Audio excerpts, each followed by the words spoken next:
Halloween Horror Nights is here. Just because I'm not there doesn't mean I don't want to talk about it. So we are here to talk houses, scare zones, and shows. This is episode 473 of the unofficial Universal Orlando podcast.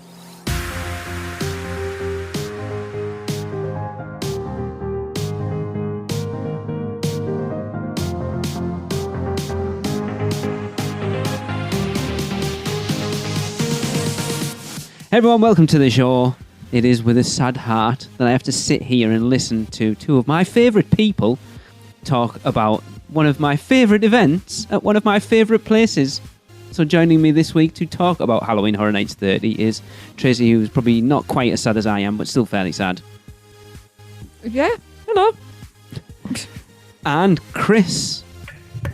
Hello. And Michelle. Hello. The pair of you have got to experience Halloween Horror Nights how many times at this point?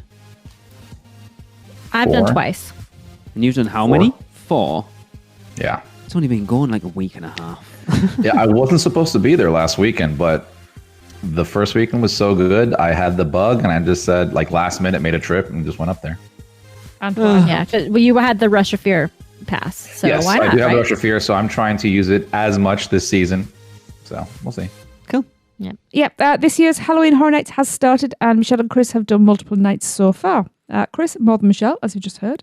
But still, now you've heard all about the food and the media event last week, which was awesome. And this week it's all about the main event. So let's start with the scare zones. And first off, on Avenue of the Stars, it is 30 years, 30 fears. 30 years, 30 fears. I mean, it's your entrance zone. So there's not a lot going on in there. You got, some platforms with people on there doing their thing. But it's more of a walkthrough. Yeah. That's real descriptive, Chris. Good job. Here's my thing. Here's my thing. All right. I'm just going to say this preemptively because we're talking about scare zones. Not my favorite thing this year. Yeah. Agreed. I agree. And we can get more into it as we talk about the different ones. Uh-huh. But yeah, the scare zones, I'm hoping to see them evolve throughout the season, which I did notice that from one week into the next alone. And one of them that was my least favorite. So yeah, 30 years, 30 fears. Like I said, it's your walk-in scare zone. You don't really spend much time in there. There's a couple photo spots that you can take in there, but again, didn't do much for me. I don't know about you, Michelle. Yeah, it's not a scary zone. There weren't really very many scare actors walking around in there. There were some well-known characters up on the platforms that kind of rotated through. I saw some Pumpkinhead guys, and I did like the photo ops that they had set up. Those were really cool because they had the good lighting on them and everything. Yeah. So it made for good pictures. I like that, and I hope they continue that. I also liked all of the light rigging that they had up with the big sign at the top that said Halloween Horror Nights and neon light. That was cool. That needs to stay too. Especially with flames the fog coming out. Yeah, with the fog as well. It looks awesome. Yeah, that was a great entrance. But like you said, that is in one of those thoroughfares that needs to stay fairly clear. Yeah. So there really isn't ever a lot of walking scare actors in there for that reason. But it was basic. Let me also, and Michelle, you probably noticed this too, but when I'm talking about stuff here with the scare zones or the houses, right, we need to have the optics of the current situation that we're in and why things are the way they are. So, yes, definitely. In this scare zone, things were done a certain way for reasons based off of precautions, right? So there's not really many ground scare actors in this scare zone. They're on platforms. They're high up above to keep them away from the guests.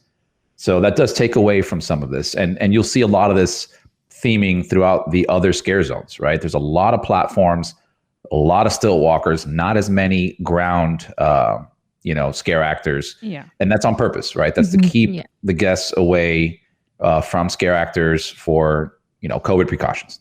So yeah, that's true. But there are still some ground scare actors. No, there are. Which is funny. You're like, okay, which one of you are, which one do you care less about? With getting the virus? We'll put you on the ground. I don't know how to decide. Did you find the ones on the ground tended to be, so we're going to get into another one in a minute, where their faces are covered? Yes and no. No, I saw plenty that didn't have masks on. Are you sure they didn't have a mask? I'm positive. I have Or what pictures. prosthetics they were wearing? I have pictures with them. Okay. Interesting. So before we get into this a little bit more, because I'd forgotten about this actually, overall, how much do you feel COVID has had an effect on this year's event? For me, it was like on a scale from 1 to 100%, with 100% being a regular event, I would say this was about a 90. It was really the only difference for me was the plexiglass, which didn't really detract from my enjoyment of the houses like I thought it would. So the plexiglass, and then there were some aspects where I wish that scare actors had not had masks on, because I think it detracted from their scare ability. Oh, yeah. But for the most part, crowd level, the same for me, at least. I have heard other people say that it was less crowded, but I don't know how it could be. There was zero social distancing. They were still pulsing us through the house like a conga line. Like it felt like a normal. There was no COVID. Sorry, there was no COVID at that event. Okay.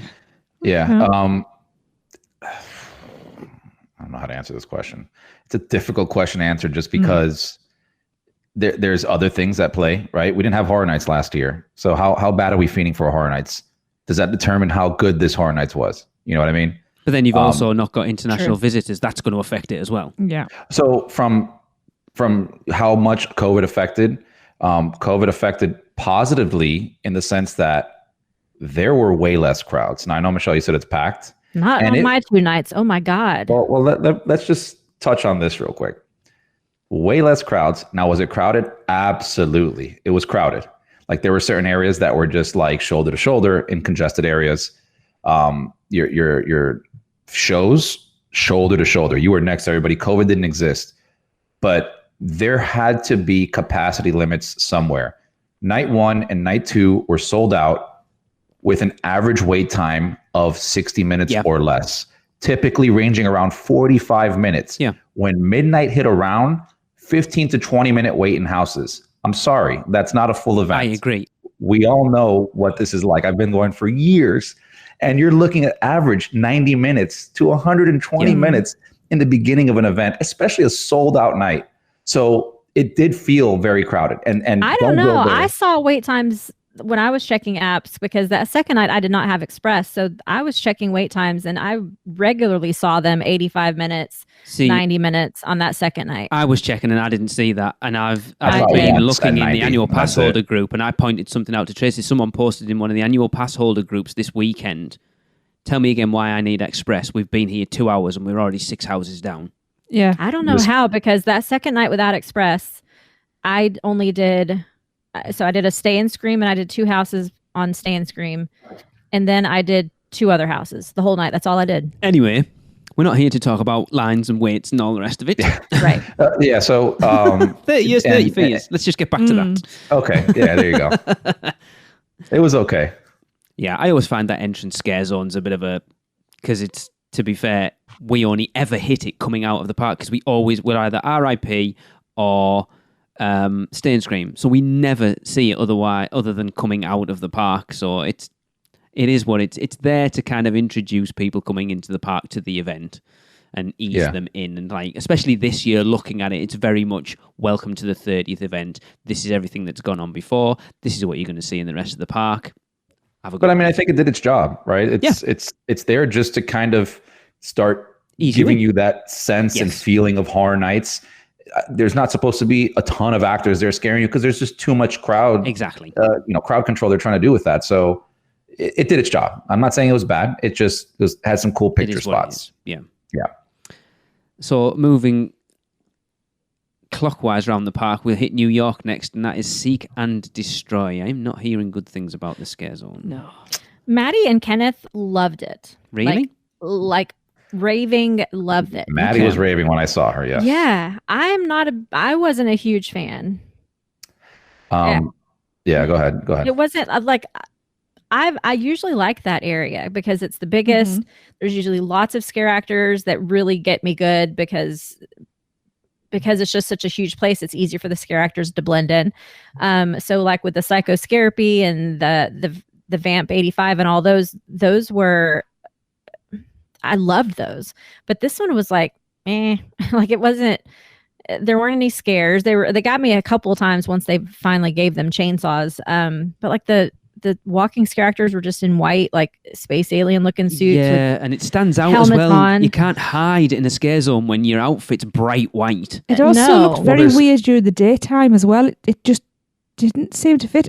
And giving them chainsaws was just... Well, the controller aspect of it was cool. Like having that electronic board up there that was controlling it. That was kind of a cool aspect. I liked the spotlights at night once it got dark enough for the spotlights. That was cool. I just felt like it needed more. Like it needed a live sacrifice show or something where they pulled somebody out of the audience. Like it needed something a little bit more. It kind of fell short for me. This is one of those scare zones that they had to start changing up already. It's on the bottom of my list. It was terrible. And this is not a slide to the people working it. It's what they're given, right? So I went to this scare zone 3 times. And every time I spent more and more time trying to figure out how to like this scare zone. And I couldn't. It was just boring. And the first time we went through was even worse because it was dead silent. There was no chainsaws. There was a one at the end. And by the end, the last time we went through it, they were adding more chainsaws in there. But the scares are basically guys with a flashlight. Yeah. And Maddie had the term for it, the step in something. It's a scare actor term, right? For like a quick scare and keep on walking, right? Oh yeah, I've seen them do it. Yeah, they'll kind of and they walk along as if they're walking past you, and then do like a step and poof, and then exactly, yeah. But it was dead quiet, especially if you come in from the other side where it's not the controller side. If you're coming in from San Francisco, it is just dead quiet, and it was a very awkward scare zone to go through because I'm just sitting here looking. I took video multiple times, and again, I'm trying to figure out like what's going on here. Yeah, the story was not clear. No. Well, absolutely. And like I said, they started tweaking it already. So the last time, and that's the footage that I sent you, Lee, that we were there. We stood on the other side where the controller is, and we sat there for like 10 minutes to kind of just see what the feel and vibe is over there. And obviously they added more chainsaws. They added this guy, which I don't know if he was there the first night, but they have one guy that doesn't have a mask on that looks like he just broke out of prison and is running up to people, warning them, do not give yourself to the controller, and keeps on going. And he looks like almost like a homeless person, right? In a white outfit, dirtied up and everything. So I only saw him the last night I was there, which I thought was, okay, that's good, right? And then the other thing that was going on is the controller was doing like the speech thing to the people saying, come over here and give yourself to the controller. And there was that interaction was neat. I'll give it that word, because there were some people that would like get into it where like I saw like a family of like 6 literally like bow and get on their knees and like give themselves to the controller. That's cool. While the other guy's screaming like, don't do it, don't do it. Yeah, that's cool. That was the only cool thing about that scare zone. Aside from that, like I said, I think this is one of those scare zones that's going to have to evolve throughout the season. It has potential to be a better scare zone, an amazing scare zone. I don't know. They're going to definitely have to add some more props in the streets to give them a little bit more coverage, because it's just all open streets and like 2 platforms. And that's a shame, because I always find, at least in my experience, New York tends to be the better scare zone. Yeah. Overall. I mean, it looks... Tracy and I were watching a vlog the other night, I can't remember what it was, and someone, like, it was from quite far away, looking up one of the... I think it might have been Tim Tracker, and the smoke, like the fog, and then that searchlight shining through it. So it looks cool. Yeah, it's obviously lacking something a little. Yeah. But like I said, it's one of those that they have the potential to change it and make it a little bit better. It's still early doors. It is early doors, yeah. The next one surprised me though. Will this be in San Francisco, Crypt TV? Yeah. Okay. That one surprised me. I wasn't because I didn't know much about Cult TV. I tried to watch some of the clips on YouTube before, and I just didn't really get into it that much. But that scare zone I actually kind of enjoyed. So, they were up on like little stages, some of them doing a little show type thing that goes along with the corresponding show on Cult TV. But the character, like the costumes were very elaborate and very cool. They were. And it was that's always a very tight scare zone, right? So it's harder to get away from those stages and from those scare actors, which was fun for Krissa. And those scare actors were more interactive than any of the other scare zones in my experience on those two nights. I've heard different from people about Crypt TV. They would call Krissa over to them. Those scare actors were very interactive, I found, and I liked it a lot. It seems from what you've said so far and what we've seen that a lot of the scare actors are up on stages, and it's like I'm with Chris. I'm not really a scare zone fan. I'm not. That's wrong. I don't know. Some of them are being. They're not what I go for. No, I enjoy them for what they are, but I'm not there for the scare zones. Well, I do enjoy scare zones. I just didn't enjoy these. Oh, okay. These I did not enjoy them completely. The Seek and Destroy really messed me up where I'm like, I don't like this at all, but it got a little bit better. Crypt TV, I actually kind of like this one. Okay. And I would like it for an odd reason. I like it because I'm like the target demographic that it's trying to hit. I've never seen Crypt TV. I went to that scare zone, saw clips of it on there, saw really cool costumes, saw just a clip of a scene from whatever show or series or episode that they did. And I left that scare zone. I look over to Alexa, I go, I want to watch Crypt TV. Yeah. I want to check this out. I've thought that too. It does look like the costumes and stuff of the characters they look intriguing. Like I could imagine with that character, like it's the guy with like the stitched up face who's got the head in his hand. It looks interesting. That intrigues me, and I actually want to watch that. 100%. And if you go, like I went on the YouTube channel because it's all on YouTube. Yeah. It's some of them is just one episode. Some of them is a 30-minute thing. So I'm like, this is easy to consume. Yeah. So I'm going to go through and actually watch. I'm going to look for all the specific ones in this scare zone, check out their episodes, go back and see. There's nothing crazy going on, right? This is literally the scare zone is just booth after booth after booth of one little snippet of that episode.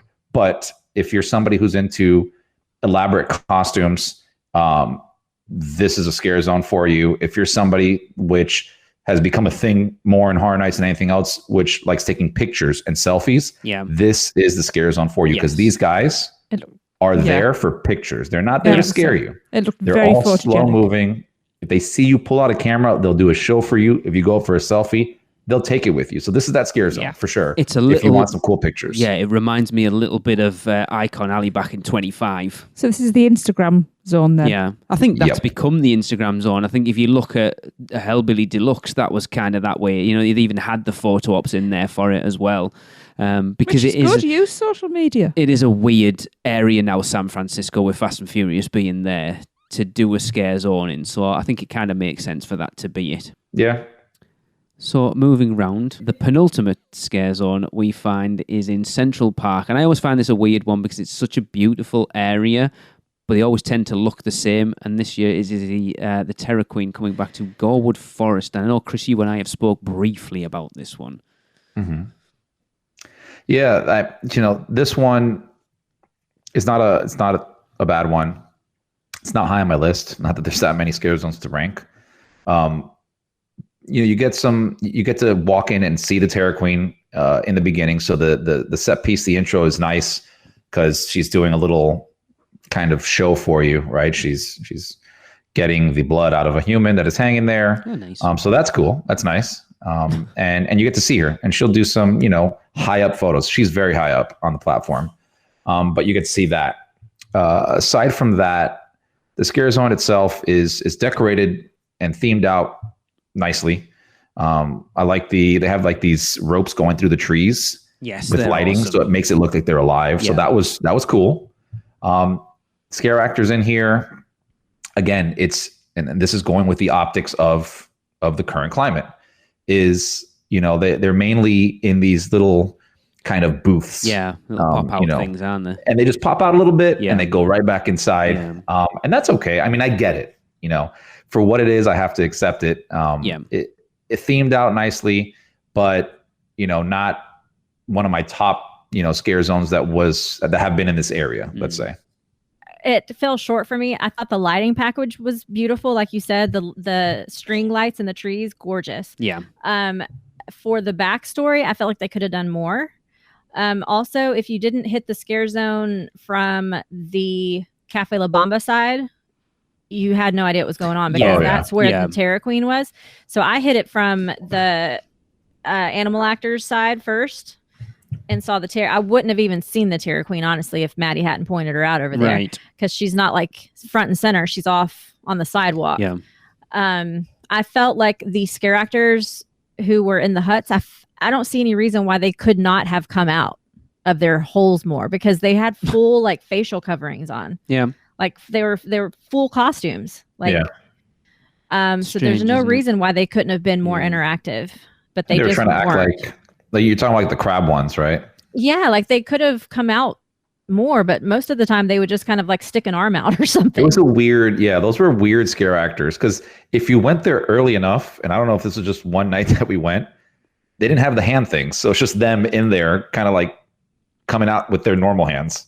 And then later on the night, they had their little like That's odd. tarantula arm things. Yeah. Okay. I think the Terror Queen looked like when we talked about the Terror Queen coming back months ago when we were talking about Halloween Horror Nights and that, and we were like, we Googled her and we're like, ooh, boobs. She looks all right. And then I saw what the Terror Queen looks like. I was kind of like, she looks weird. Can't put my face. She looked weird. It is the face. It just looked odd. Like the actual images we've seen of the Terror Queen, she looks like a woman that's like a tree, and this just looked like deformed. Yeah, she just looked and it's strange. a full body suit. Yeah, it was it's weird. not like, I know what you're saying. Yeah, It was very strange. Yeah, it was a strange scare zone. I felt like they could have done more.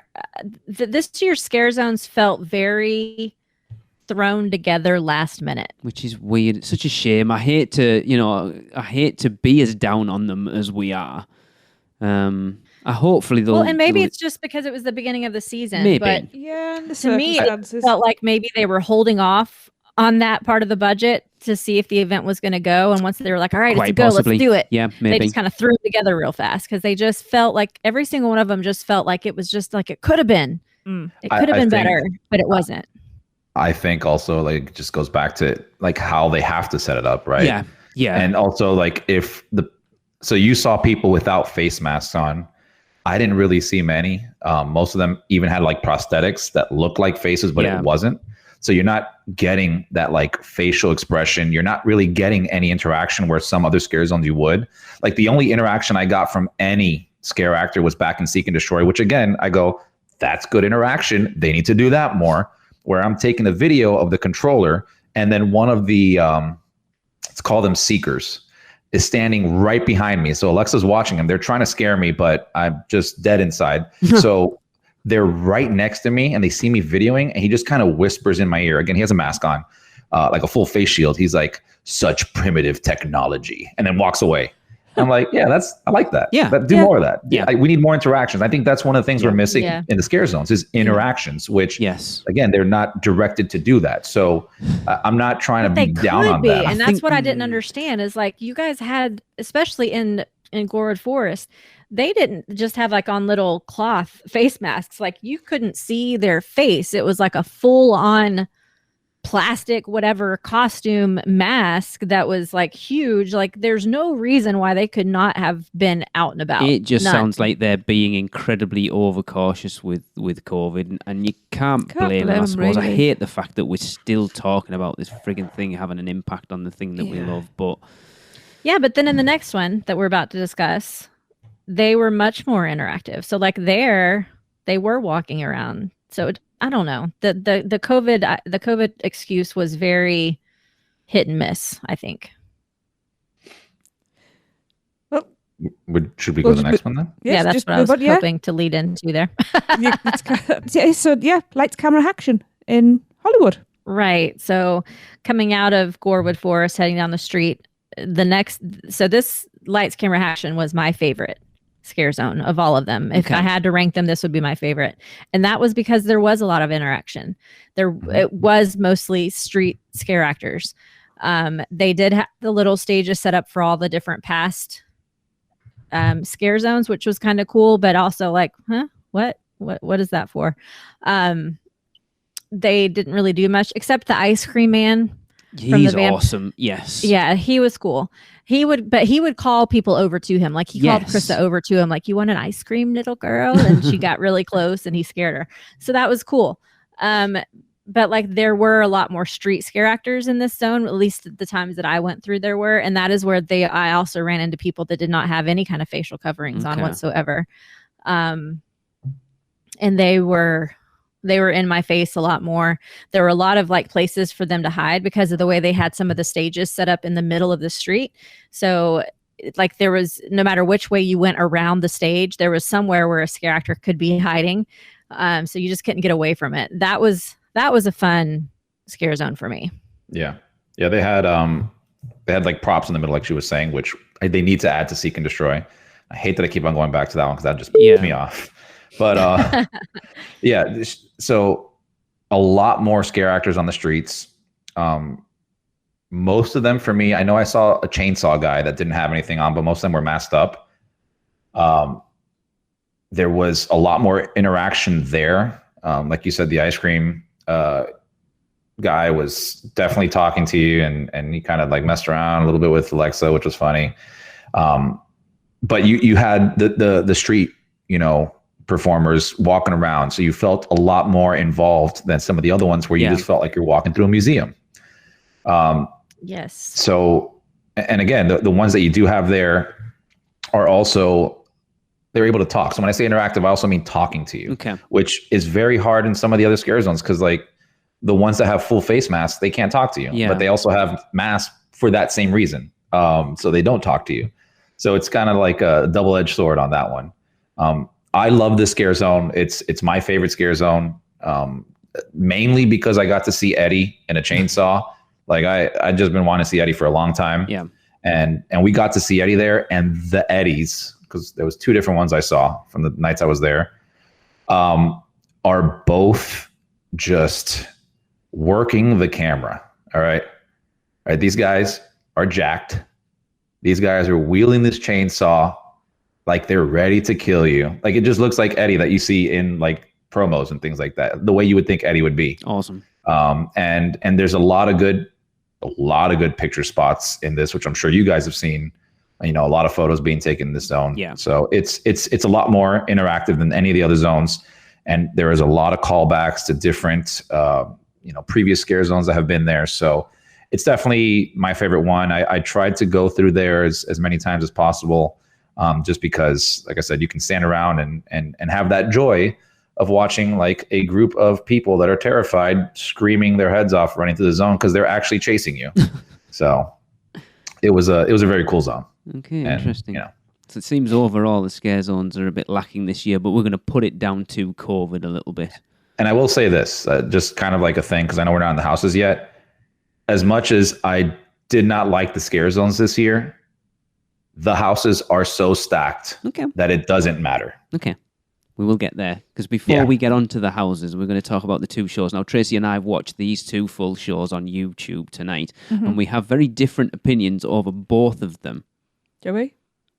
I think so. No, I don't mean different between you and I mean a different opinion on one compared to the other. I was actually going to switch these round because I felt like I wanted to talk about this one second, but the first one we watched was Marathon of Mayhem, but we're going to talk about the one in the Fear Factor Theatre, which was Halloween Nightmare Fuel, which I wasn't expecting that much from it, with how high the bar was set from Academy of Villains. Yeah. It looks awesome. It's phenomenal. Yeah. This show, wow. This show is amazing. We saw it multiple times. I will go back and watch it again. It's nothing you would expect. I heard one of the RIP tour guides describe the show as Cirque du Soleil meets S&M, and I think that perfectly describes it. Yeah. Right. You got half naked dudes, half naked chicks. They're all leathered up. Yep. At one part, one of them walks two guys out onto the stage. You have more than enough fire. Oh yeah. More than enough fire. It's a lot, and you will kind of burn yourself in the front row if you get anywhere near it. The performers themselves, I mean, it's amazing what they do with fire and how they manipulate fire. Yeah. For definite. There's also a bit of magic in this show. Yeah. Illusion, So, Chris, right? you and I spoke briefly about this. Tracy and I sat watching it, and the bit on the bed right at the beginning, we both went, "Where the hell did he go?" Right, rewind Where'd it. she come from? Yeah. Where'd he go? Rewind it, watch it again. Right, I can kind of see where she is, but where the hell's he gone? We figured it out after multiple viewings. Don't spoil it. Don't spoil it. Oh, I'm not. Trust Tell me. me I won't. later. Yeah, it's very difficult to see because, like, as a normal adult, you're saying, well, magic isn't real, and that guy didn't disappear from there. Yes. So where is he? It's awesome. I think but I know. yeah, the way they pull it off, and the fact that they pull it off so quickly, and that, remember, the audience is not just right in front. You have side audiences. Yes. So Yeah. when we sat on the side, one of the times I go, here's how we find out how it is. That's not what we found out, by the way. They just hide the illusion so well. I sat on the side and I was like, good God, how did they do that? Yeah. Dang Yep. it. I was trying so hard to figure it out. I'm a looking for split trap doors. second. I'm It looking was for so good. some kind of panel, something. But Because you like can see underneath the bed. You can see. You can see underneath the stage Yeah, because it's it's all the you so could, yeah, good. I was looking country. under the stage. Yep. You know, and you always got to look. So like I used to like watch a lot of magic shows and like revealing magic and all that stuff. I find it very fascinating. Oh, the So you Masked know Magician, when yeah. they're doing the trick, right? It's when everybody's dancing and trying to get your Yes. attention elsewhere. So that's when you pay the most attention. Yep. But still very difficult to find. Yeah, we didn't see it. We watched it 2 or 3 times, that first one. Yeah. But yeah, I think like having watched it, like I said to Tracy, you can tell when something gets me. And we'll talk about this a little bit more when we get onto Marathon of Mayhem. I sat watching that show on YouTube, and I had that prickle, and like kind of if I get overexcited about something, it's going to seem so weird and sad. I tear up. You have an emotional response. Yeah.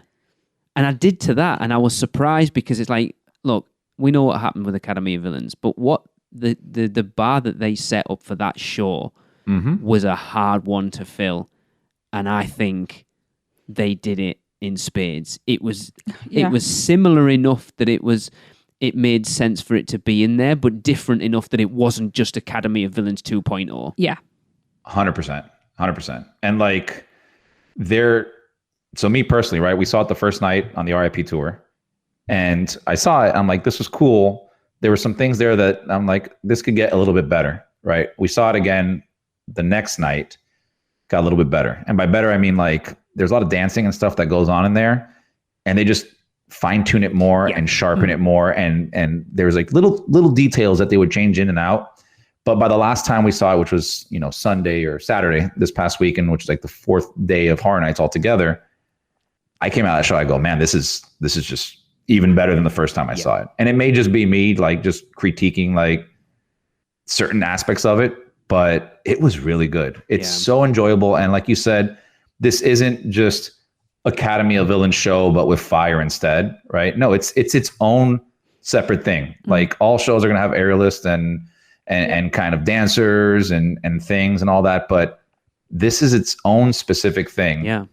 And also I want to mention the soundtrack of this show. Yes. Oh, wow. Yeah. I need to find it. Yes. Like we need to have that released. I'll buy it on CD. I'll buy it on vinyl, whatever it is. It's so fitting. You have, metal, you have remixes of like old songs. You have Missy Elliott remixed into a metal song with trumpets. It's phenomenal. Like it's such a good soundtrack, which also fits in with the rest of the theming of the entire event, right? Like the rest of the show outside, you're hearing these heavy metal kind of dubstep versions of songs, which is great, which also happens in the other show that's happening there that we're about to get to. But yeah, the soundtrack that they put together, like they've always done a great job. Like even all the Academy of Villains shows, loved all the soundtracks. We got to get those online because they would post them. I'm hoping they do the same for this because I would definitely listen to this. Yeah. Yep. It was an awesome show. The like you said before, the fire stuff was phenomenal. The magic, great touch. I too thought it was not going to be able to reach my expectations that were set in 2019. And it was a very close to 2019 for me. Still 2019 Academy of Villains was better. But it was still a great show. Carissa was with me. I could keep mentioning this because it was her first HHN. Yay! For those that don't know, she's only 10. She's 10 and she did great. She sat next to me the whole time and she kept going, Mama, this is so inappropriate. Meanwhile, Michelle's no, drooling. it really isn't. I know. Yes, I I know. know. She was like, Mama, should I be watching this? I felt like a terrible mom at that moment. I was like, it's fine. You're fine.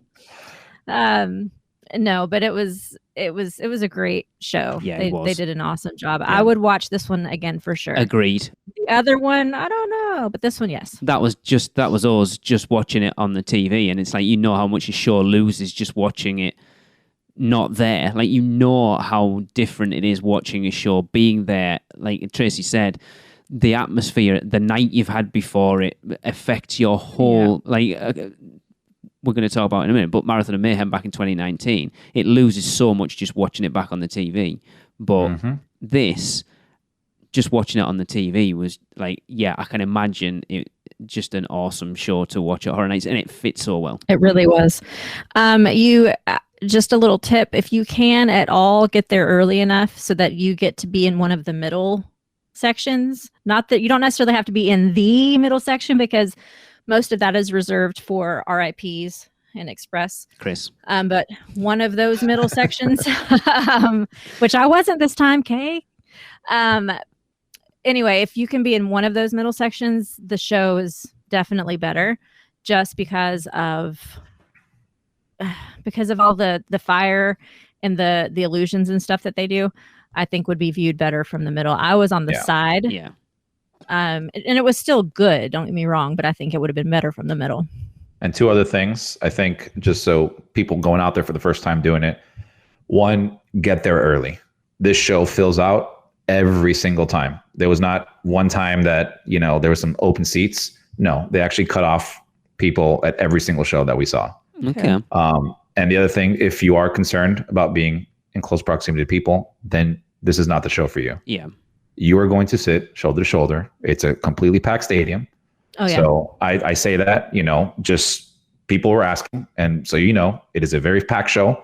But if you do want to go to it, definitely get there at least a half hour before, if not maybe a little bit prior to that, just because it does fill up. But it's definitely worth it. 100% worth it. Yeah. You're definitely packed like sardines. That's for sure. Okay. Yeah. So if COVID is your fear, that's not probably the show for you to see. Correct. Yep. Okay.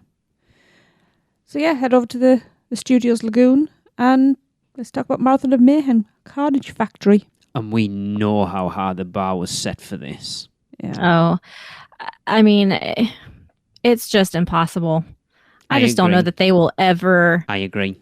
reach what they did that original show. Now, I have a question, Michelle, before we get into do you think, it's difficult because 2019 was such a special year for everyone on this podcast right now. Right. It was completely different experience at Halloween Horror Nights than anything probably any of us have experienced before. To do not only that RIP tour as a big group of close friends, but also to have done it as a bigger group for the Weekender. You have such more an emotional attachment to that show, and it's difficult to take that out of it and just judge the show for what it was. That's probably part of it, and I'll never know if that is what's making my opinion right now because that is what it is. But for me, soundtrack wise and content wise, 2019 just had better stuff to work with. Agreed. This year for me, I mean, it was still good. Don't get me wrong. It was still good. It was still worth seeing for sure. The water cannons and things like that that's always fun to watch. The soundtrack just didn't do it for me. Like there was no emotional attachment to the soundtrack at all where you're like, oh my God, this is amazing. I have to listen to this. Yeah. And I don't know, it just felt very incohesive to me as a complete show. And then also the biggest thing for me is there was no like big bang at the end. In 2019, they did that whole rewind section and then they played it again really fast and it got like really chaotic and like Yeah. it really the end kind of really built up. This didn't do that. It was just like, oh, it's over. Yeah. Wait, what? It ended. Okay. Like there was no denouement. It was just like very flat. Okay, it's over. So I think don't know. it's suffering from that Forbidden Journey Gringotts syndrome. That one came after the other. The bar was raised so high that everything after it's going to pale in comparison. Tracy and I both said when we were watching it that it didn't have, like, you had that notable hook of Swan Lake, of Stranger Things, of Ghostbusters, of Killer Clowns. This didn't have that because even the IPs that they used didn't have identifiable music, like you said, to give you that emotional attachment. I mean, for Tracy and I, again, we talked about they used the buildings. I thought the buildings with the linked in with the projections on the water, they used better in this. There was times when it worked so well in conjunction between the two. But it just again. I did like that this one told a story, though. Yes, you did say that. It had a beginning, a middle, and an end, and I liked that. Yeah, I mean, if you had to compare the two, right, you can say 2019 was your IP and this was your original. Yes. Yeah. Right. Is it as good as 2019? I don't think so. I mean, I watched it multiple times. Yeah. But you also had, so I personally think the use of buildings was better in 2019 than this year. Really? Especially when they brought out like the Stay Puft and they had the lights. Yes. And like there was some And really the van flipping on Stranger Things, that was so there cool. was some really cool stuff that they did in 2019. However, this show is still amazing. Yeah, of course. But that's coming from somebody who, like, so you have an attachment to Michelle, for example, to like Ghostbusters, Netflix, that kind of stuff, right? Where I did too. But I love the character of Jack. Yeah. I love these icons. So the fact that they got front and center in this, I think it's more of a, you know, a tribute to that and for the fans. But is it as good as 2019? Yeah, I don't think so. But like you said, the bar is set so high. Yeah. I like the soundtrack a lot just because I like many different types of music, but I also like metal and remixes of metal songs and all that kind of stuff. So it did really well. But yeah, the soundtrack on 2019 was just ridiculous. Yeah, this one didn't have any, not even one track other than I can't even remember what it's called. Tracy, you and I were the I still can't think what it's called. Other than that, it didn't have a hook in it, so it's never going to hit you emotionally because there's nothing there that you have any familiarity with. Whereas, like we said, with 2019, most of it was familiar and it hit. Like I told you, after coming back from 2019, I could not listen to the Stranger Things music without tearing You up. couldn't. Yeah. But again, that's not to say it's bad. No, I think it's just different. It's that weird perspective of it's coming off something that was so good. Mm-hmm. I mean, I'm sure if 2019 never existed and this came out, we'd all be ranting and raving. Absolutely. Oh, this is amazing. This is so Yes. good. But yeah, now you have something to compare it to. Yeah, so that's the problem. Yeah. It's difficult, but I still think they did a stellar job with the show. Oh, yeah. And having Jack front and center, being like the ringleader and kind of putting all this together, it was just so nice to see that because we really haven't had icons for a while. No. So I love icons. I've always said it. I wish there were icons every year. I wish they'd bring back some, make new ones, continue developing the story. I'm all for that. So the fact that we got to see that here in this show was awesome. Cool. Yep. Right. Let's take a quick ad break because we've still got 10 houses to get to yet. So, have you taken a stroll down Diagon Alley and visited Gringotts Bank? Taken a ride through New York with Jimmy Fallon? Visited the Truffalo trees in Seuss Landing or hung out with a real-life Transformer? No? Then what are you waiting for? At Universal Orlando Resort, there truly is an option for everyone. Or if you're leaning a little more towards pixie dust rather than wands and potions, Disney destinations around the globe await your arrival. No matter the adventure, our sponsors have you covered. Be sure to let the experts at Mouse Muggle Travel Company take care of all your travel needs. earning the distinction of being an earmarked agency specializing in Disney destinations, as well as becoming one of the first to be named a U Preferred agency with Universal Parks and Resorts Vacations. Mouse and Muggle Travel Company will ensure you receive top-rated customer service.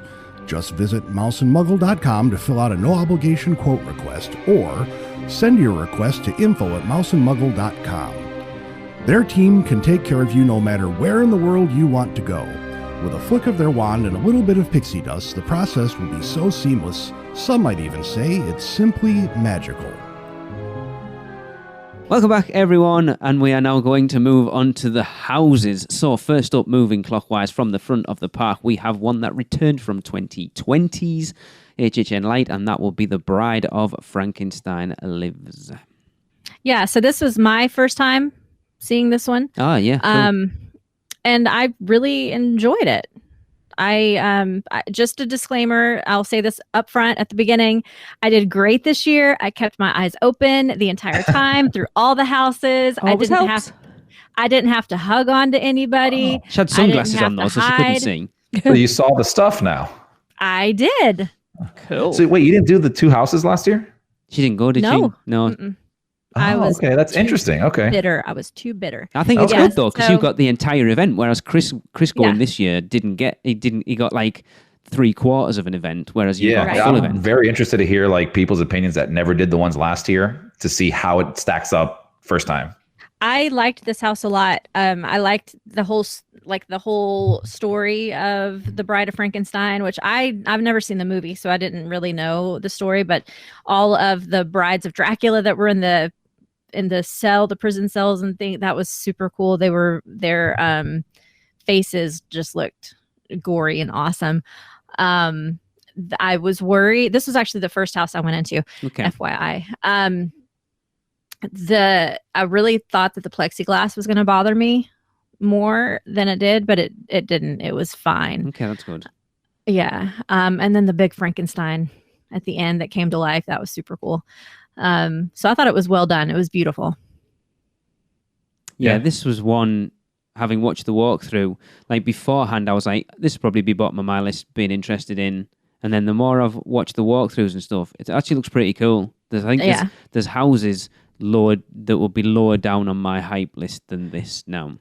This one surprised me. I really liked it.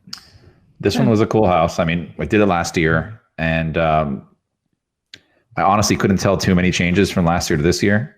So, it's not on top of my list, but it's definitely a very enjoyable house. I love the intro to the house where she's lifting up. I don't want to get into stuff like details, but there's some really nice intro into this house. The storyline's really cool. How, she's gathering the brides of Dracula to bring Frankenstein back to life and do all that stuff. So it's a good house. That's basically it. Same thing from last year. Okay. We can't really say anything, so. Yeah. No, so. Yeah. Next up, Texas Chainsaw Massacre. This was high on my list. This was high on my hype list, and having watched walkthroughs and seen video, literally, Chris, it was the Instagram post that Alexa put up with the strobe of Leatherface. I was like, oh man, I realized how much I really want to see this house now.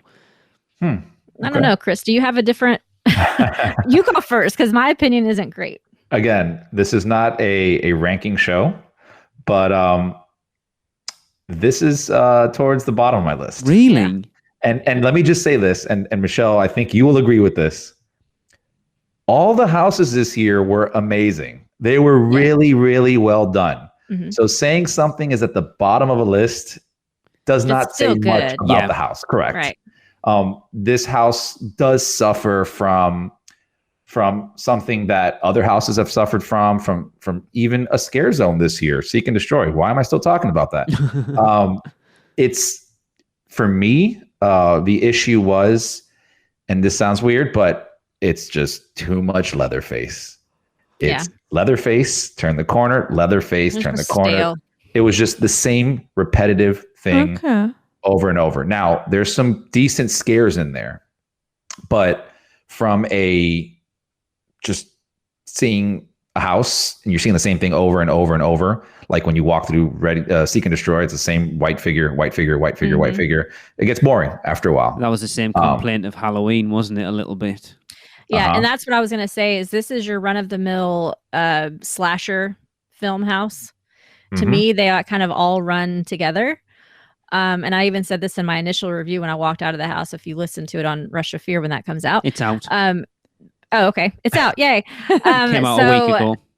Yeah, but that was my initial reaction. Was it's like all of the other slasher film houses that we've gone through, where it's just repeat because character, like the same character over and over again. Chainsaw rip, you chainsaw. Can't do a lot else with it because you've only got one character to work off, really. Yeah. I guess, but they're. Well, you know what my favorite scare in this was? The pigs. Yeah. They have 2 pigs in there that get you around a corner. I loved it. It's like a puppet one, wasn't it? Now, Came out. Yeah, I saw that on a video. So the sets were well done. Like these sets in this one were more elaborate than some of the other slasher film houses that I've been through. That could be because I actually kept my eyes open and I saw them this time. So I don't know. Well, this was a lot more lit up too than the other ones. Yeah, it was well lit up. Like I could see the sets and they were really elaborate and well done. But I don't know. I guess I wanted it to be more gory. Yeah, but right. So I'm going to make a comment here. Tracy and I watched the film last weekend. That film isn't gory. No. I guess, yeah. Right? Everyone has this opinion of Texas Chainsaw Massacre being this video nasty, classic, gory horror film, and there's nothing in it. You don't actually see any gore. Yeah, so I guess that's what it was. This one, like, honestly, I don't think I got me. I don't think I got one jump scare in this one because it was so predictable. Holy crap. I mean, that's saying a lot. Look, to me, I've tried to go through these and try and put them in an order that I think I would like them. This was 2 or 3 for me, honestly. Yeah. It's weird that you didn't get any jump scares because I feel like this is the house that has some more noticeable just jump scares, especially because you have a chainsaw there, because you have the noise factor in there. Yeah, but you're expecting it. Like in some of the other houses, you may see a boo hole, but you don't necessarily know what's coming out of it. Okay. Yeah. Yes. And one of the things, and this kind of goes to, and again, I've said this before, right? So the barriers, right?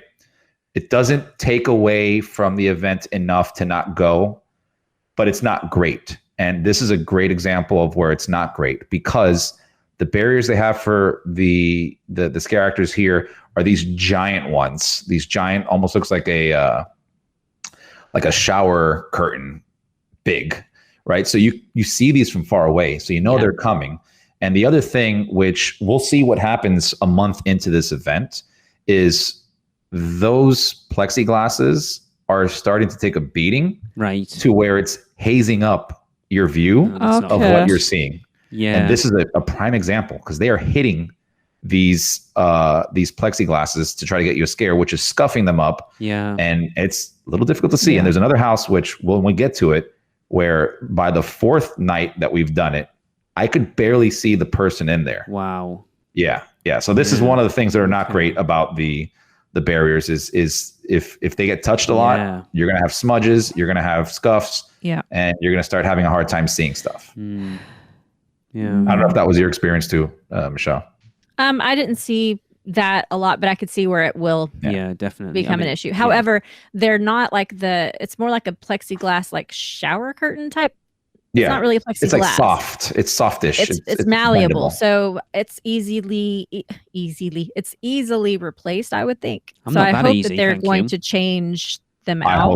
I hope so. Because it's definitely easier and cheaper to replace this than it would be like actual plexiglass. Plexiglass. It won't last a season. I'll tell you that much. No. But one cool fact about this house is when you enter in the front, the 2 gas pumps are original gas pumps from the Jaws ride. Yep. I did hear that. Oh, that's cool. Yeah. Cool. Right. Let's move it on. Next one up. Another one back that is coming back from last year, and that is Revenge of the Tooth Fairy. Let's go to Michelle first, because Michelle, obviously you didn't see this last year. Right. And I didn't have high expectations for this one. I actually really liked it, surprisingly. I liked the entrance. Walking into a storybook was very cool. The way that they, it felt almost like going into like a Disney, like Winnie the Pooh ride or whatever, where they're telling you like the story and you can, You hear somebody like reading the book. It does have heavy Winnie the Pooh vibes. Yeah. Yeah, right. Like you get that in the beginning. It feels all very innocent, and the smells even smell like a baby's nursery. Like, I don't know. It smelled very happy and childish, and then it turns very sinister. You better smell cloves in that house. Yeah. By the end, it smelled like a nasty, bloody dentist's office. It was gross. Cloves. They have to have the smell of cloves in there. That's the dentist smell. It was awful. The fairies were god awful looking. They just looked nasty. And this house had the gore that I wanted in Texas Chainsaw Massacre. This had the blood and the it was disgustingly fun. I liked it. Awesome. Okay. Yeah. I actually enjoyed this house a lot more this year than I did last year. And I don't know if it's because it's nighttime and it's horror nights, but after going through it a couple times and if you really follow through with the story and look at all the set pieces, and it's hard to get on the first run, even a second run, but if you really pay attention, it does a really nice job of setting up the story. Yes. You really do feel like you're in a book, like the pages of a book is opening up. Yeah. So that was a really, really cool effect there. Like Michelle said, there is a lot of gore in this one. There's some fantastic, masks that are being done because obviously it's the Tooth Fairy. And basically this kid doesn't want to give up his teeth, and they're like, the fairies are going to come get you. And it's a really nice story. And it's a really nice story. It's a nice story to teach children to put the damn tooth under the pillow. But, but yeah, I actually enjoyed it much more than I did last year. Okay. It's kind of around the middle for me. Okay. Interesting. Yeah, I liked it. Okay. And it had a decently low wait time. It was one of those that you could, and it's probably because it was there last year, so a lot of people have already done it and aren't interested. Yeah. So that was one that I could easily kind of do again without Express. Okay. Cool. Okay, next up, Halloween Horror Nights icons captured. Please tell me it was as good as it. I'm gonna have a hernia talking about this one. Just breathe, Chris. Just breathe. Breathe. I don't know which way this is going. Oh, I do. This house. This is it. This is an amazing house. So good. You have all your icons that you want in there, right? The way it's set up, they're fighting for dominance or supremacy. They each have kind of their own little sections as you're going through it. So you have, your Jack and Chance area, you got the director, you got the usher. This is, by the way, the one that when you walk in, there's like a Jack in the beginning. Mm-hmm. I could barely see him towards like the last night because I don't know if it was fog or something, but the plexiglass, I just knew he was in there, but you couldn't see him. Chance was hard to see too. She was very difficult to see. Not good, is it? I love their interaction in that room as well because like she's just enthralled by Jack and he's just serenading her. It's amazing. I think this house is one of the best houses to have come out. Wow. Oh my God. Yeah, it is so good. This is the house I think I did the most. I think I did it like 7 times at this point. Jesus. Yeah. And what's It's amazing. so good though. What I love about this house, right, is you get some really, really cool kind of scenes. It's like one of my favorites that every time I walk through, I'm just looking forward to it, is when you're going into the director's section and you have the director there kind of filming you. And then if you look up, you see the usher is hung up and the director's filming him just dying, which is great. And then you go into the usher area, you smell popcorn. It's nice. It's just amazing. And then so good. But I don't know if it would be as good for people that don't know any of the history of the event. No, of course it won't. Because it wasn't really scary. There weren't. Excellent point. Yeah, there weren't a lot of jump scares or anything. So I don't think it's your run of the mill haunted house. But for people that know who these people were, it was like being at a concert of your favorite people. Yeah, because every time you turn the corner and you see someone else, you're like, oh my God, I love you. It's literally the greatest hits of Horror Nights. And if for your average Horror Nights goer, I don't think this would be ranked high on their list at all. Probably actually. not. Watching the walkthroughs of it, going through the usher section and just hearing, let's all go to the lobby, Mhm. just instantly took me back to 25. His section was so good. Yeah. So good. And like the ending, the finale, right? Yes. This last room, which changes every time, right? Mhm. There's one icon that'll win every time. It can change. Mm-hmm. You see all the different icons in like these cages next to you. They're not cages, but they're behind plexiglass. But they're even like on a second level as well. So they're all there kind of like trapped. And then at the end, it's just this long corridor. And you have this throne where the icon that won is sitting there kind So of doing good. their thing. And the first time that we went through this, and again, Jack fanatic here, first time we went through this, Jack won. Awesome. And it was so amazing. I have it on video too, which I don't know if I sent you this video, this section. No, I don't think where for some reason everything cleared out in front of me. So I'm literally walking down an aisle and Jack is just looking right at me, maniacal and just so excited. And I'm Awesome. like inside, I am melting and I'm like, my God, yes, Jack won. Like here we are, Jack won this. Screw you icons, like you're it. And he just puts on this like little show with smoke and he's just basking in glory. And it was the first time I went through that house and it was so good. Oh, It God, was so good. And I went through it 3 times and had 3 different experiences with the end. The first one though was my favorite because it was the usher. And Nice. it was awesome because for some reason we got stopped like right there. So right before going to the end, there's a section where there's Jack kind of up on a stage. And of course we're walking through like cheering him on like, oh my God, Jack, we love you. And we get to the end and there's the usher and he's telling us all to be quiet. You know, he puts his finger up. And he makes all of us, and we're stopped there, right? We can't move. And he makes all of us put our fingers on our mouths and he sits back down really slowly. Nice. And he's just very quietly basking in his glory. Yeah. And I hear a crowd of people behind me who see Jack again and they start cheering. And so I turn around and start cheering again, like, woo!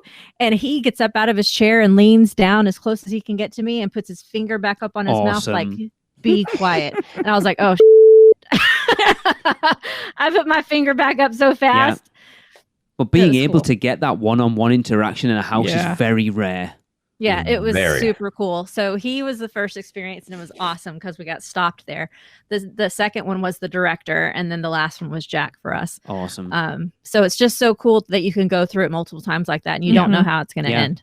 Yeah, That's a well, good idea. We so we did Jack, director, usher, and Chance. We're missing storyteller, Lady Luck, Chance. and the you caretaker. see, and that's the thing. It gives you the opportunity to collect them all.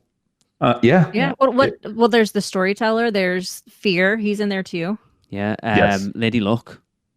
He said Lady Luck. Did yeah. he? I don't know. I'm not fucking listening, obviously. Yeah. It's a great house. It's a great, great, great house. Also, for sure. the storyteller's room is really cool.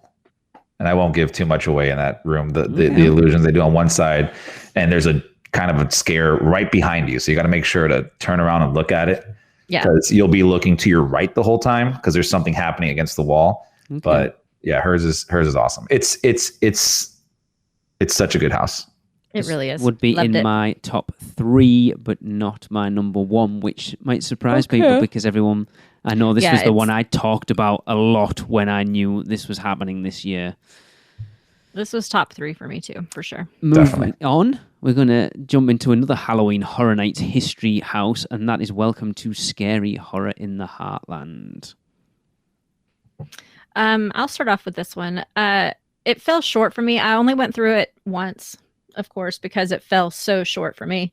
I need to give it another chance because I've heard from people that it's good. I did not have that experience at all.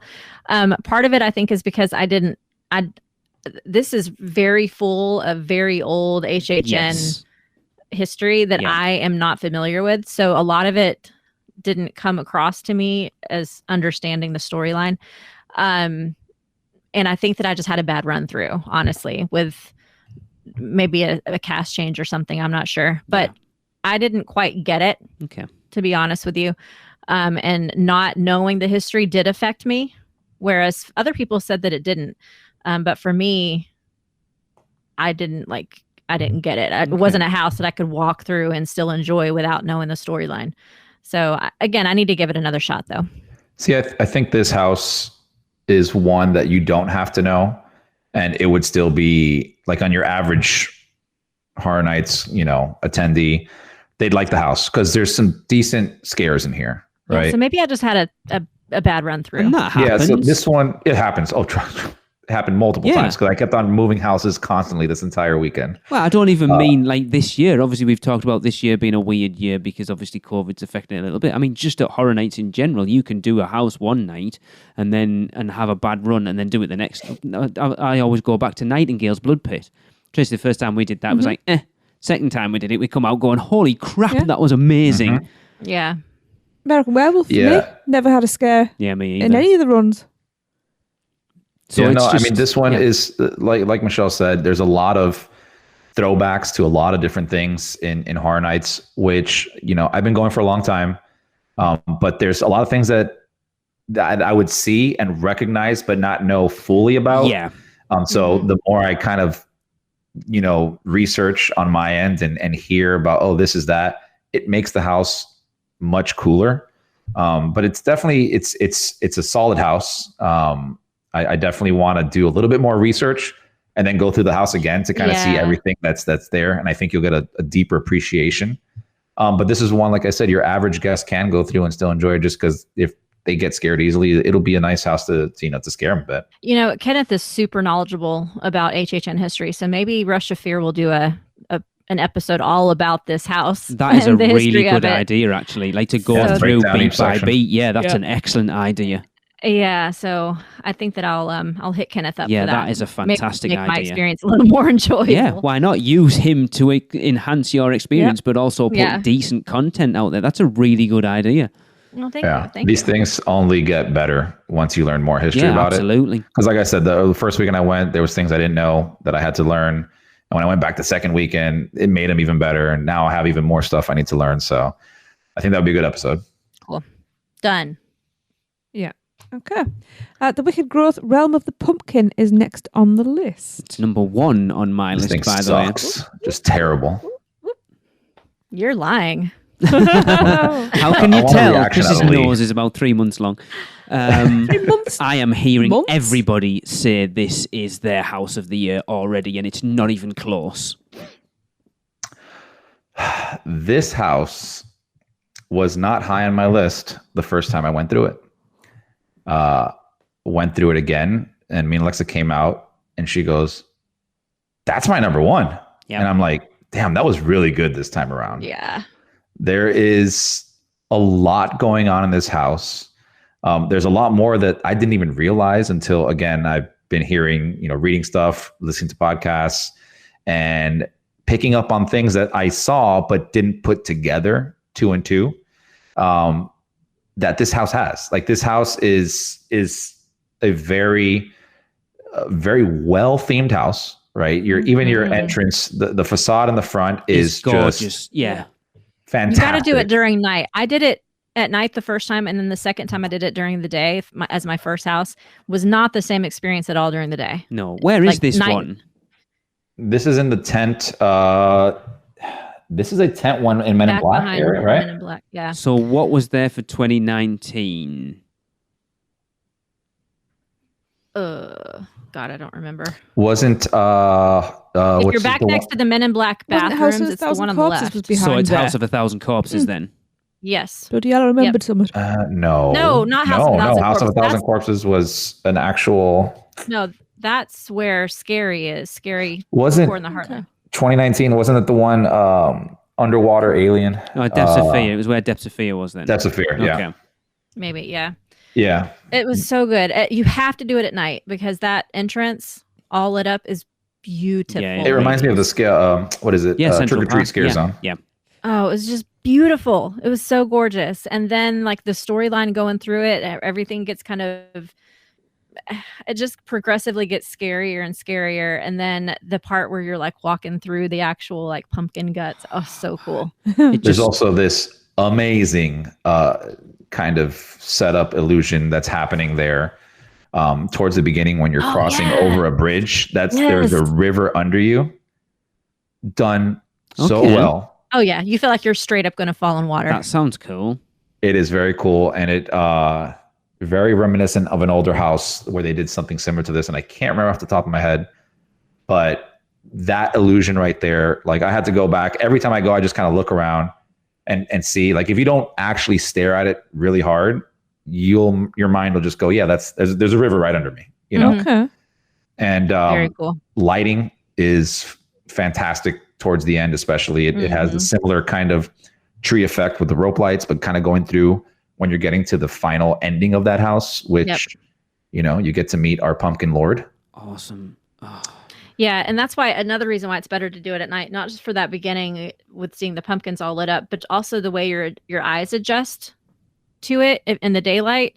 My eyes didn't completely adjust to the darkness, so I didn't get to see as much of the house I think as that's I did at nighttime. I think sometimes that's a better thing. I remember doing Insidious during the day and not being able to see a goddamn thing, and it just made it so much better. Not that you No, couldn't like, see I anything, it was missed just like, oh, it was things, like- awesome.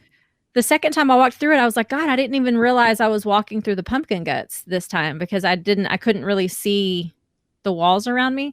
When I walked through it at night, though, I saw everything so vividly and it was beautiful. It was Yeah. awesome.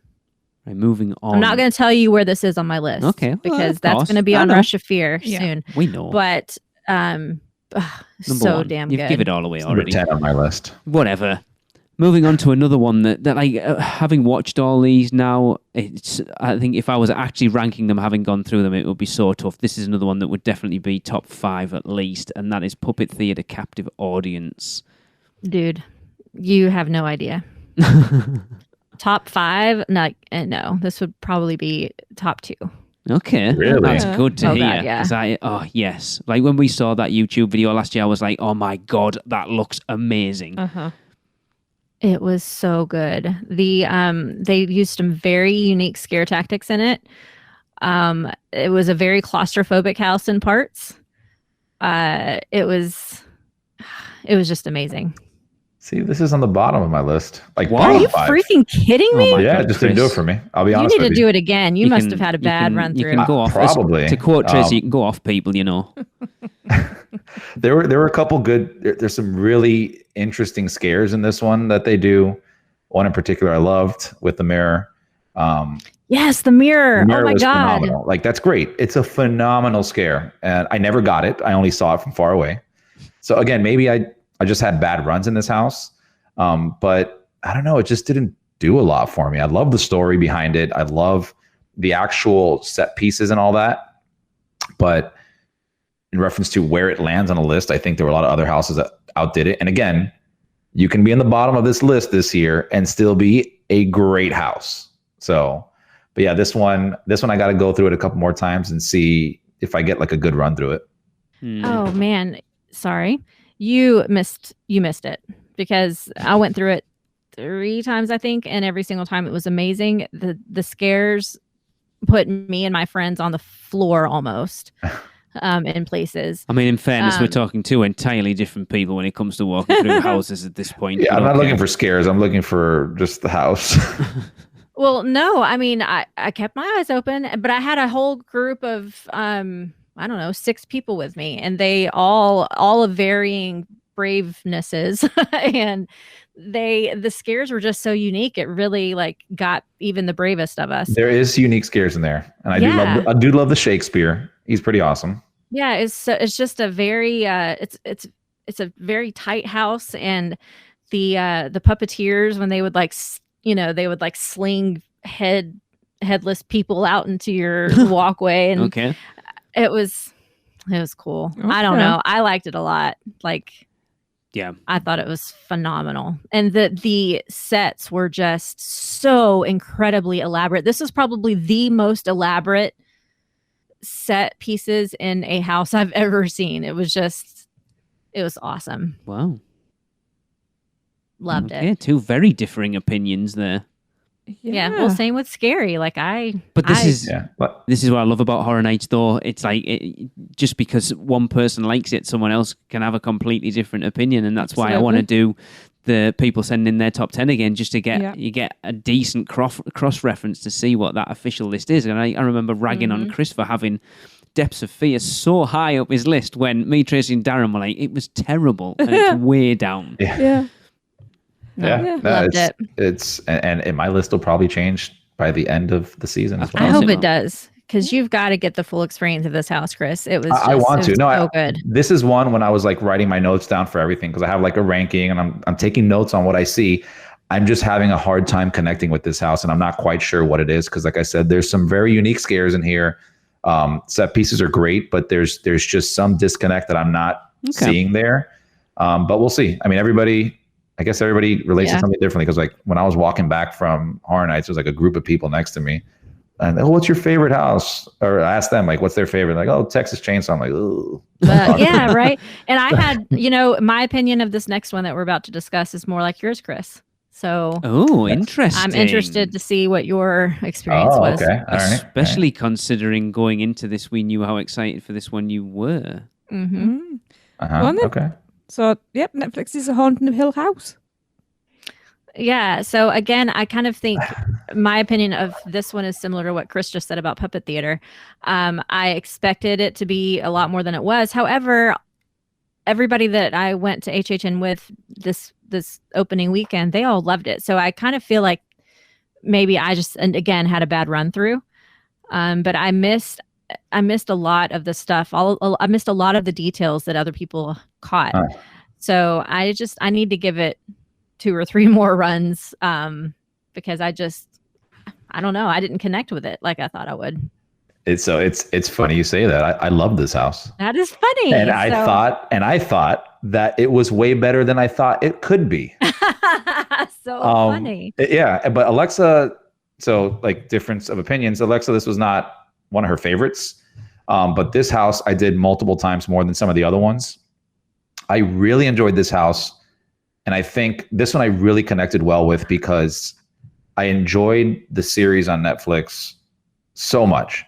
It's like one of my favorite shows when I talk about like horror, watching movies during October or TV series. I really enjoyed the show a lot.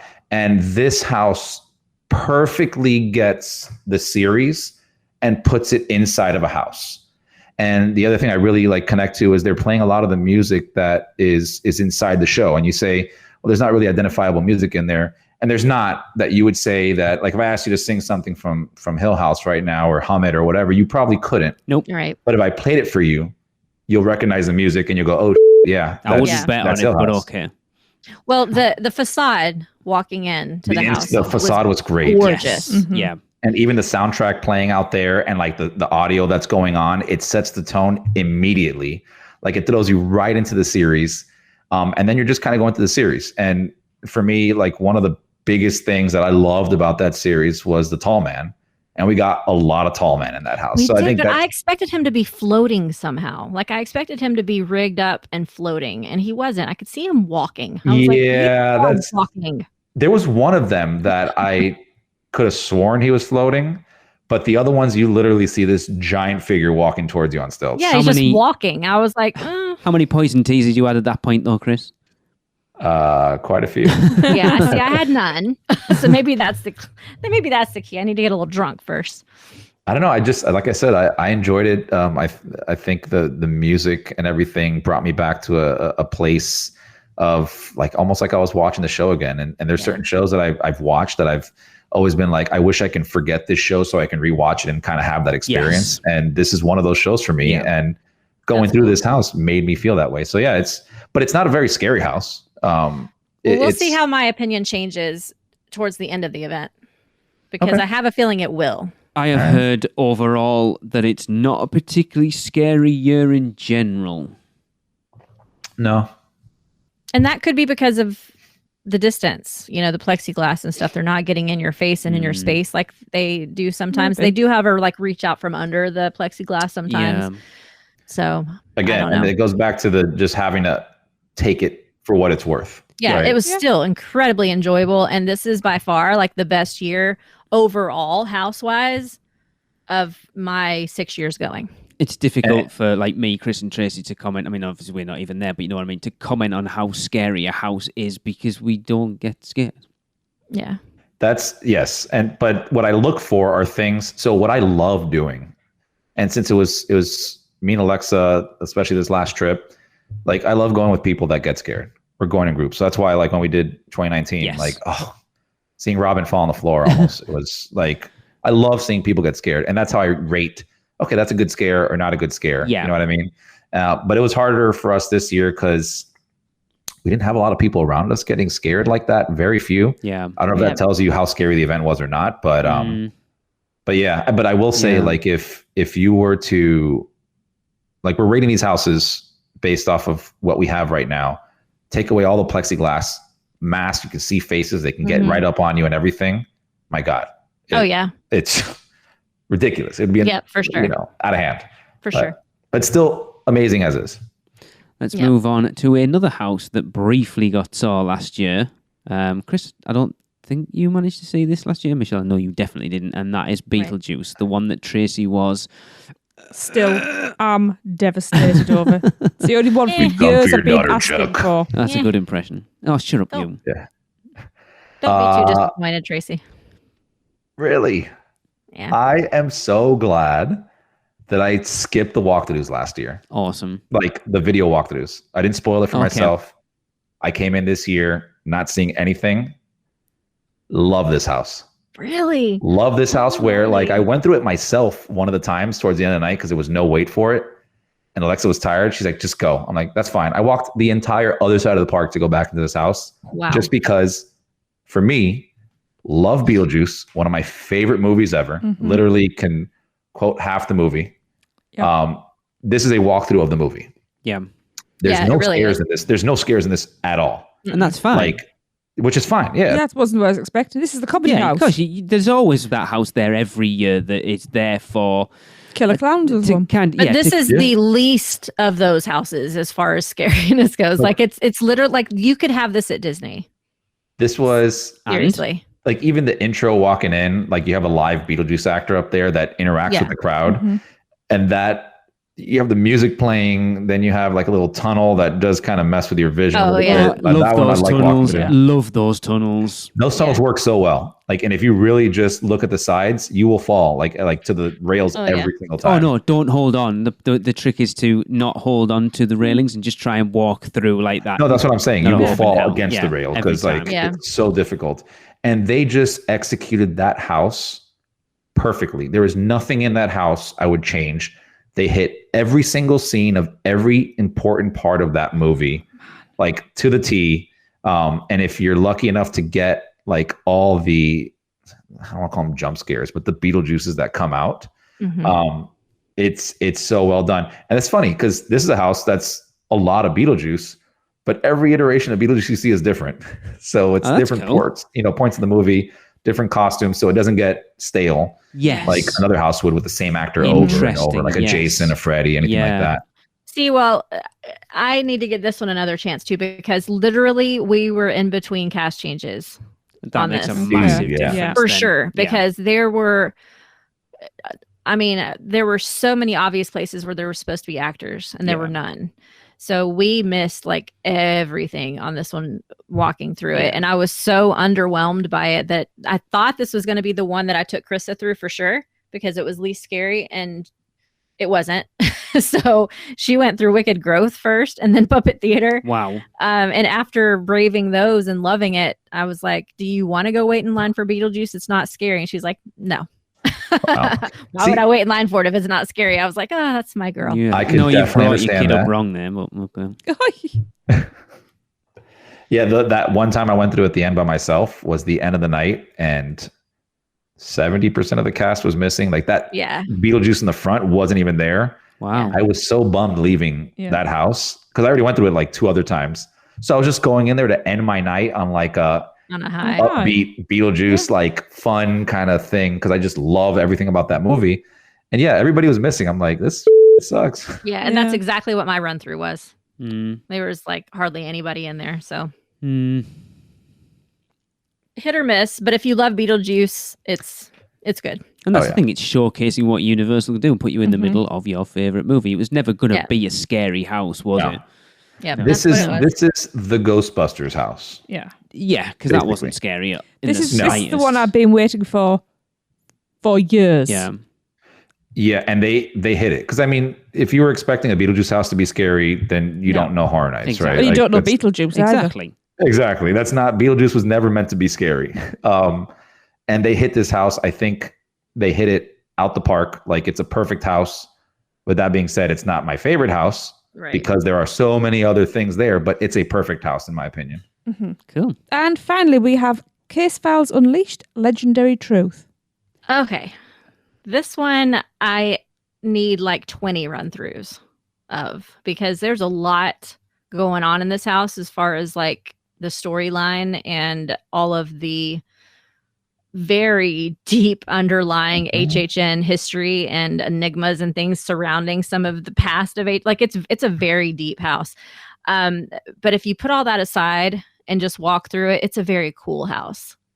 Like walking through that whole like I don't even know what decade it was, what 30s, 40s vibe. And it feels like you're in black and white, but it's not. But you feel like you should be like in a black and white movie walking through it. Very, very cool idea. It's not, I didn't find it scary, but it was just a very cool idea. The part that sticks out to me the most is the Kitty Cat Club. And I just found out that the singer on stage is really singing. Like Oh, that yeah. was not Yeah. yeah. She's Oh. that's the first time in HHN history that they've had a live singer Wow. in a house. So that's a very cool little tidbit. Now that I know that, I'm like, wow, that's pretty impressive to be able to do that all night long, you know, with just a few different actors interchanging. But it was a very elaborate house that deserves a lot of walkthroughs and a lot of attention to detail when walking through. I would 100% agree with you. I think before you do this house, do yourself a favor and just Google search a little bit about Case Files on Earth so you can understand what's going on in here. There is a lot going on in here. Yes. And I walked to this house and I fell in love immediately. And it just like flew to the top of my list. I'm having issues with this and another house to see which one I prefer. Okay. But this house has so many things going on. You're basically you're Tim Foyle, I think is his name. You're trying to figure out, this investigator that he was, dealing with a lot of mysterious, beings and things like that. And you're trying to figure out something that's going on that's linked between all these books. But as you're going through the house, you're going through each of these books. Right. So all these books are there sat on a table right when you enter, and you're going through this whole thing. So you get to go through these different time periods, which is super cool. You finally end up at the end where, he figured something out, but didn't work out well for him. And the ending is also like, it's not as extravagant as Wicked Growth, but I love the last room that you're in just because there's a really nice effect going on in there. And for me, it was just a highly enjoyable house. I mean, yeah, like you said, it's very detailed and complex. It's very deep. Yeah. But it's cool. It's cool. And when you find out like the detective that you are, Boris, right? Boris Schuster. Boris Schuster, yeah. Schuster, yeah. His office is right outside in the streets of New York. Yeah. Yeah. And they leave the light on. The Kitty Cat Club is right across the street from it. His is the only light left on Yes. in the entire street, which is just adds to the theming. So like cool. it's so cool. I think all that is really cool. You got to be more of like a geek to like really appreciate all that stuff. Your average goer will just be like, oh, there was some scares here and there. Right. There's not any in this house. There's not really any crazy elaborate scares that I can think of. There's some gore though. There's gore. Yeah. Especially in the Kitty Cat Club. That was kind of cool. Yeah, I did like that. But this is a really, really fun house to go through. And you definitely, I think Michelle hit it. You got to go through it a few times. And I would recommend Googling a little bit about the story. Just if you want to add to your experience, it'll really help out. Yep. Welcome to number Great year. 10 on my list. This one really intrigued me, but I love that sort of film noir detective stuff anyway. Bottom of my Oh, list. full You of would that. be wrongly. It would No, I not wouldn't. I'd end be up right. as 10. I don't know. I disagree. I haven't I seen know you. anything It in would it that not. makes me think that it looked anywhere near interesting. No, it would be higher. I don't know. We're gonna have issues, Lee. You have Texas Chainsaw on the top, this on the bottom. Yeah. I You're mean, never going to get a true experience out, a true list out of me anyway, because I'm not there. That's true. Anyway. True. Okay. Yeah. Cool. Speaking of lists, so yes, this is for you, the listener. So, yeah, if you want to join in and send in your house rankings for this year from 1 to 10, get that done as soon as you can. And we want your best to worst houses. Yeah, so obviously. 1 being best, 10 being worst. Yep. And send that to podcast@uuopodcast.com. Excited to see what your lists are. Yes, I will put them all together, and after the event, we will have that official ranking. But for now, that is going to wrap up a very long episode talking about something I am very bitter over not getting to experience this year. Wasn't as overall positive as I expected it to be honest. But yeah, I think too many outside factors still having an impact on it overall. It will be interesting to see if those change as the event goes on, which we know it does, Right. for definite. It's definitely going to be interesting this year more than any other year to keep an eye on that for sure. But for now, we're going to finish the show and we'll wrap it up with another listener-submitted Universal Is, and this one comes from Thomas Bernal. Of course, if you want to be involved, all you've got to do is let us know what you think Universal is in 3 words or less and get them to us however you want to. Facebook, Instagram, Twitter, email, whatever it might be. We'll share them on the show. But for this week, Thomas says Universal is my dream job. See you all next week. Guess that wraps things up for another unofficial Universal Orlando podcast. You guys did all right. Follow us on Facebook, Instagram, Twitter, YouTube, and Pinterest, keyword UUO Podcast. Listen and subscribe to us on Apple Podcasts, Spotify, Google Podcasts, Stitcher, or anywhere podcasts are found. You can find our blog at uuopodcast.com. Send us your spews, which Lou gets your poo recordings, questions, or comments to podcast@uuopodcast.com. Check out our friends, the Theme Park Duo, and our awesome sponsors, Mouse and Muggle Travel Company. So, until next time, don't give up your day job. Say cheese. See you later.